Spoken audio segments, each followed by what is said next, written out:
Happy Halloween, everyone! I hope you all have big plans for today.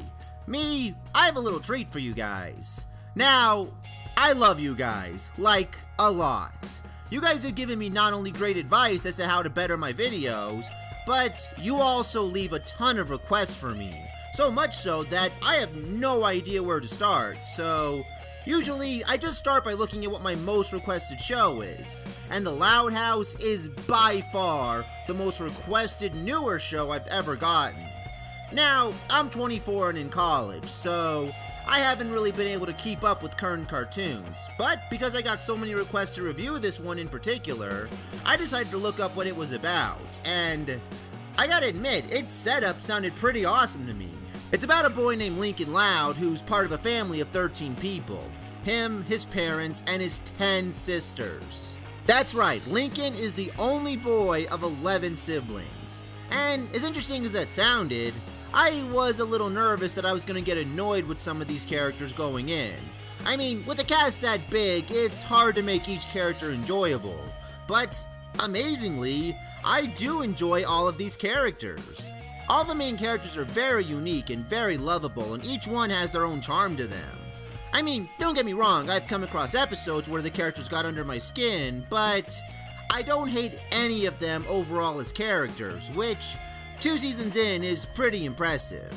So I felt it was finally time to review this show, and since it's Halloween, it only makes sense to review their 22-minute Halloween special, Tricked. Now, before I start this review, I do want to acknowledge some serious things that happened with the creator of this show, since I'm sure a lot of you are wondering if I heard about this myself. I want to let you guys know that I am aware of what happened, but I see no reason to discuss it in great detail since I really don't have anything new to say about it. Instead, I'm leaving an article link in the description from Cornell Sun addressing the situation. It's an interesting article and it sums up the situation and how people should handle it the best. So, if you haven't heard about what happened, or you want to know what I personally think about what happened, that'll be an article worth reading. Anyway, let's get on with the review. The episode opens with the Loud family getting ready for Halloween by helping Lucy, the gothic, creepy child of the family, set up a big haunted corn maze that features the entire Loud family. Well, except for their dad, because I hate Halloween! I hate Halloween! I hate Halloween! Well, for those who haven't figured it out yet, he's not a big Halloween person. Lincoln meets up with his best friend Clyde as both of them heard a rumor about a neighborhood that gives out full-size candy bars. And after months of research, they finally end up finding it. It's a gated neighborhood filled with rich people. And it turns out that there are 2 rich British kids living there who look exactly like Lincoln and Clyde. And, fortunately enough, they are also going out of town. So they plan to dress up exactly like them in order to get into the neighborhood. But after planning all this out, they run into some bullies that want to know where a good place to trick-or-treat is. And, for the record, whenever I watch these bullies communicate, I can't help but think of Tracy and Ted from How I Met Your Mother. Ugh, blood! I think I'm gonna barf.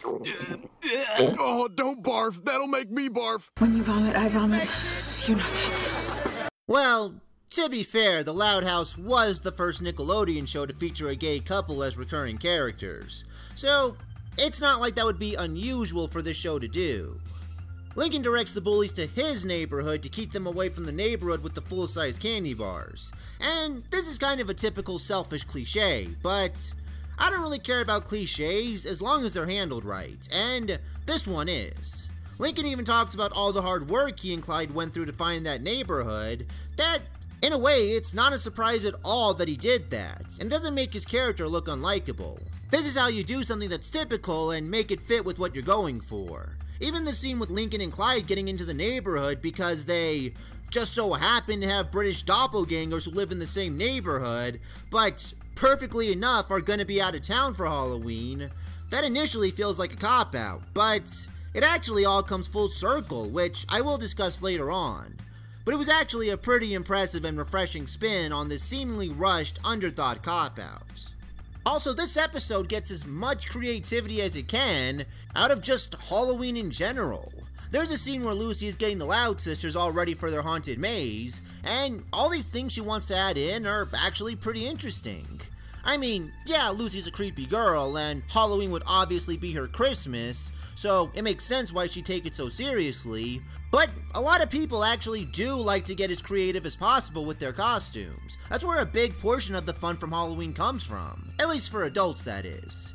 And it's so fun seeing all these different things Lucy comes up with to make the costumes look more authentic and scary. I actually rewatched this episode 4 times before I noticed Lucy did this with Lonnie's fake severed head. I legit didn't even notice Lucy put it on their gerbil. That's the kind of out-of-the-box subtle creativity I see a lot in this episode.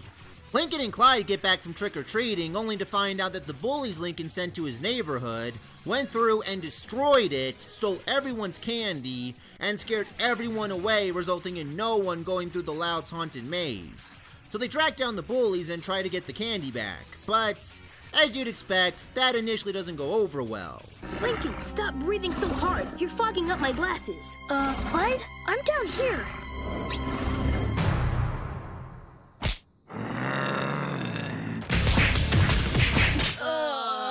But Lincoln thinks back to how the bullies reacted to Clyde's nosebleed the first time they saw it, and he realizes that his family's corn maze would be the best way to get payback on them. And this is where that plot point with them having British doppelgangers actually serves more of a purpose, because they use their doppelganger costumes to trick the bullies into chasing them into the corn maze, which starts off what is by far the most enjoyable thing about this whole episode. One of the best, most catchy, most engaging, most creative, and overall Halloween-filled song sequences. Every corner, every door, watch out, they ain't herbivores, ghastly ghouls out for blood. Sorry, boy, you got tricks. You got tricks.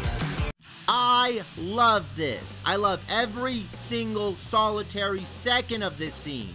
I love how each Loud sister gets a legitimate role to play. I love how perfectly written the lyrics to the song are that introduces the sisters' roles.